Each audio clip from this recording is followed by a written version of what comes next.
Hola, ¿cómo están? Vamos a ver en esta ocasión el modelo logístico de crecimiento poblacional. Al igual que en el video anterior de crecimiento exponencial, vamos a utilizar un tablero como el que se muestra en pantalla y con él vamos a hacer una simulación. También vamos a utilizar frijoles como si fueran individuos de una población para ver cómo es que sale esta simulación, ¿no? Para realizar la simulación. Bueno, vamos a empezar también con una población inicial de 10 individuos. ¿Ya? Entonces los 10 individuos los vamos a lanzar al tablero, al azar, ¿no? Como caigan, y más o menos como se muestra a continuación. Ahí yo he lanzado 10 frijoles, han caído de manera aleatoria. Para poder explicar esto, vamos a considerar primero que en este caso, a diferencia del modelo exponencial, del juego para el modelo exponencial, en este caso ya no nos interesa si los cuadros son blancos o negros, no nos importa el color de los cuadros, ¿no? Lo único que vamos a considerar acá es lo siguiente: si tenemos cuadros en los que hay 3 o más individuos, como se muestra aquí por ejemplo, vamos a considerar que esos individuos mueren. Si tenemos cuadros en donde encontremos 2 individuos, consideramos que esos individuos sobreviven pero no se reproducen.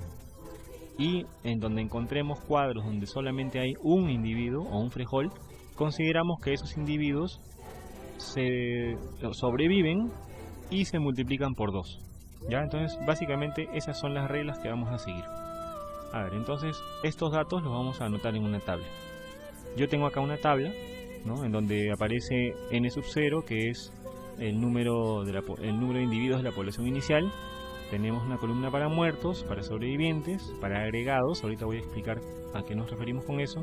Una columna para la población final y una columna que corresponde a la capacidad de carga, ¿no? La capacidad de carga, cuando hablamos de un modelo logístico, se refiere al número máximo de individuos que puede soportar un ecosistema.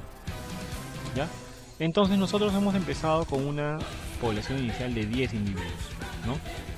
En nuestro tablero, vuelvo al tablero, en el tablero hemos visto que hay un cuadro donde hay 3 individuos. Significa que esos 3 individuos mueren. Entonces aquí, en muertos, yo voy a escribir 3. Luego, en sobrevivientes, tal y como me indica aquí en la tabla, simplemente resto el número de la población inicial menos el número de muertos, ¿no?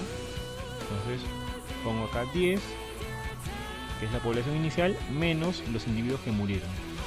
Me quedan 7 sobrevivientes. En agregados, que es la siguiente columna, aquí me indica que agregados es igual al número de individuos que quedan aislados. Si yo regreso al tablero, voy a ver que tengo 5 individuos que están aislados, que están solos en un cuadro. Esos individuos, o ese número, lo voy a considerar como agregados. Por lo tanto, en la columna de población final, la población final se calcula sumando S más A. S son los sobrevivientes, A son los agregados. Entonces aquí voy a escribir igual sobrevivientes S más agregados A. Y voy a tener 12 individuos.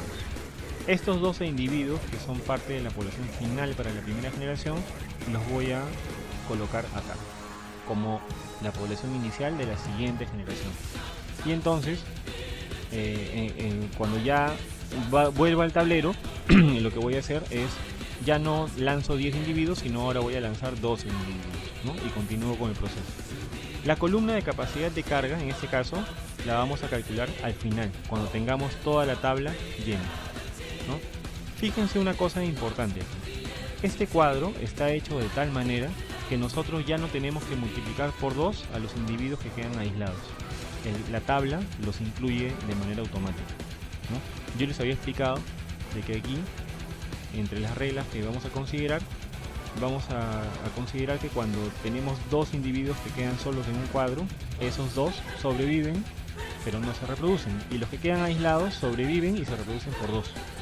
Bueno, sucede que en la tabla esta columna de agregados está incluyendo a los individuos extra, ¿no? Que surgen de la duplicación de los individuos que quedan solos, ¿no? Entonces, por ese motivo, la población final simplemente es sumar todos los que sobrevivieron. Aquí están incluidos los individuos que quedaron solitos con los individuos que quedaron de a 2, y en los agregados están incluidos los individuos extra que proceden de la duplicación de esos individuos aislados, ¿no?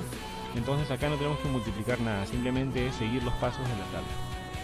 Bueno, si yo continúo con las 20 generaciones que tengo en esta tabla, voy a tener algo como esto, ¿no? Aquí ya tengo una tabla completa ya. Lo que voy a hacer a continuación es, ahora sí, como ya tengo todos los datos listos, ¿no? Después de hacer esta simulación durante 20 generaciones, voy a calcular la capacidad de carga, ¿ya? Para esta simulación, la capacidad de carga acá la vamos a calcular utilizando una media geométrica, una media o promedio geométrico. Entonces seleccionamos esta celda que está marcada, nos vamos a las opciones de Excel de fórmulas, ¿no? Escogemos más funciones y buscamos la función que diga media.geom, media.geom, ¿no? Que es media geométrica. Aquí está, media.geom, media geométrica, le damos a aceptar y nos va a salir este cuadro. Solamente vamos a utilizar el cuadro donde dice número 1. Entonces le damos clic a este botón que tiene una flecha roja, ¿no? Y vamos a seleccionar los últimos 5 valores de n sub t, ¿no? Los últimos 5 valores de n sub t que tengamos en la tabla los seleccionamos y a continuación le damos enter 2 veces, 1 y 2. Y entonces ya tenemos acá en esta celda el valor de la capacidad de carga que estamos considerando, ¿no? Que hemos calculado. Bueno, yo quiero que en el gráfico me aparezca la capacidad de carga como una línea horizontal. Para eso, entonces, ese valor tiene que aparecer repetido en toda la columna. Entonces aquí yo voy a escribir 179, el mismo valor, y desde aquí voy a jalar hasta el final de la tabla, ¿no? De tal manera que yo ya tenga esa columna con el mismo valor en todas las celdas. Ahora sí, podemos construir nuestro gráfico. A ver, vamos a seleccionar toda la columna de tiempo, solamente los datos. Luego apretamos control sin soltarlo, seleccionamos la columna de n sub t y también la de k, la de capacidad de carga. Ya, entonces finalmente tenemos que tener seleccionadas estas 3 columnas. Una vez hecho eso, vamos a la opción de insertar, insertamos un gráfico de dispersión y escogemos la opción de dispersión con líneas suavizadas. Le damos clic y nos aparece este gráfico de aquí. ¿Ya? Ahí tenemos 2 curvas, ¿no? La curva azul y esta línea roja. La curva azul corresponde al crecimiento logístico y la curva roja corresponde, o la línea roja corresponde a la capacidad de carga, ¿ya? Entonces, a ver, primero vamos a añadirle acá los rótulos del eje, ¿no? Para no confundirnos. El título o rótulo del eje X, en este caso el eje horizontal, es el tiempo, y el eje Y corresponde al número de individuos de la población. Ya, entonces acá le añado número de individuos. Listo. Voy a agrandar un poco el gráfico. Ya. Vamos a hacer una interpretación cualitativa sobre el gráfico, ¿ya?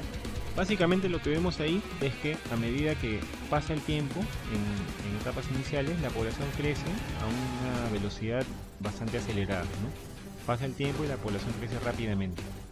Pero llega un momento en que la población se estabiliza alrededor de un punto.